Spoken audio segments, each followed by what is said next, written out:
ನಮಸ್ಕಾರ ಗೆಳೆಯರೆ, ಇನ್ನೂ ಹೆಚ್ಚಿನ ಸ್ಫೂರ್ತಿದಾಯಕ ಹಾಗೂ ಮನರಂಜನಾ ವಿಡಿಯೋಗಳಿಗಾಗಿ ಈ ಚಾನಲನ್ನು ಸಬ್ಸ್ಕ್ರೈಬ್ ಮಾಡಿ.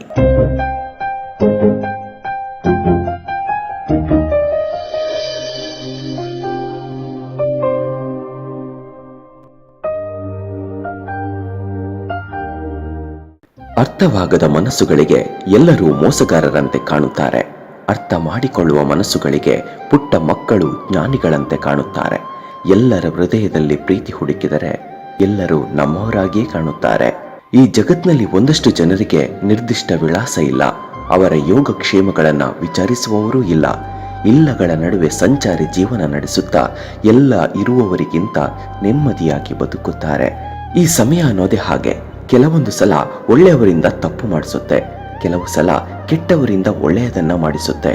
ತಪ್ಪನ್ನ ಕ್ಷಮಿಸುತ್ತಾ ಒಳ್ಳೆಯದನ್ನ ಸ್ವೀಕರಿಸುತ್ತಾ ಸಾಗೋದೇ ಜೀವನ. ಮನುಷ್ಯನಲ್ಲಿ ದಡ್ಡತನ ಇದ್ದರೂ ಪರವಾಗಿಲ್ಲ, ಆದರೆ ಸಣ್ಣತನ ಇರಬಾರ್ದು. ಯಾಕೆಂದ್ರೆ ಮನುಷ್ಯ ಗೌರವ ಕಳೆದುಕೊಳ್ಳುವುದು ದಡ್ಡತನದಿಂದಲ್ಲ, ಸಣ್ಣತನದಿಂದ. ಒಂದು ಬಾಣ ನಮ್ಮನ್ನ ತಿವಿದಾಗ ಅಷ್ಟೊಂದು ನೋವಾಗಲಾರದು, ಆದರೆ ಆ ಬಾಣ ಹೊರಟಿದ್ದು ನಮ್ಮವರು ಎನಿಸಿಕೊಂಡವರ ಬಿಲ್ಲಿನಿಂದ ಎಂದು ಅರಿವಾದಾಗ ಹಿಂಸೆಯಾಗುವುದು ಖಂಡಿತ. ಮಾತಿನ ಬಾಣವೋ ಅಥವಾ ದ್ರೋಹದ ಬಾಣವೋ ಎನ್ನುವುದಕ್ಕಿಂತ ಚುಚ್ಚಿದವರು ನಮ್ಮವರು ಎನ್ನುವುದು ಗಮನಾರ್ಹ. ಜೀವನದ ಆರಂಭ ನಮ್ಮ ಕೈಲಿಲ್ಲ, ಎಲ್ಲಿಯೋ ಏನೋ ನಮಗೆ ತಿಳಿದಿಲ್ಲ. ಜೀವನದ ಅಂತ್ಯವೂ ನಮ್ಮ ಕೈಲಿಲ್ಲ, ಹೇಗೋ ಏನೋ ನಿರ್ಧರಿಸಲಾಗುವುದಿಲ್ಲ. ನಡುವಿರುವ 4 ದಿನ ಮಾತ್ರ ನಮ್ಮದಾಗಿರುವಾಗ ಒಳ್ಳೆಯವರಾಗಿ ಹೆಸರು ಮಾಡದಿದ್ರೂ ಚಿಂತೆಯಿಲ್ಲ. ಇನ್ನೊಬ್ಬರಿಗೆ ಕೇಡು ಬಯಸಿ ಬದುಕೋ ಬದುಕು ಬೇಕಾಗಿಲ್ಲ.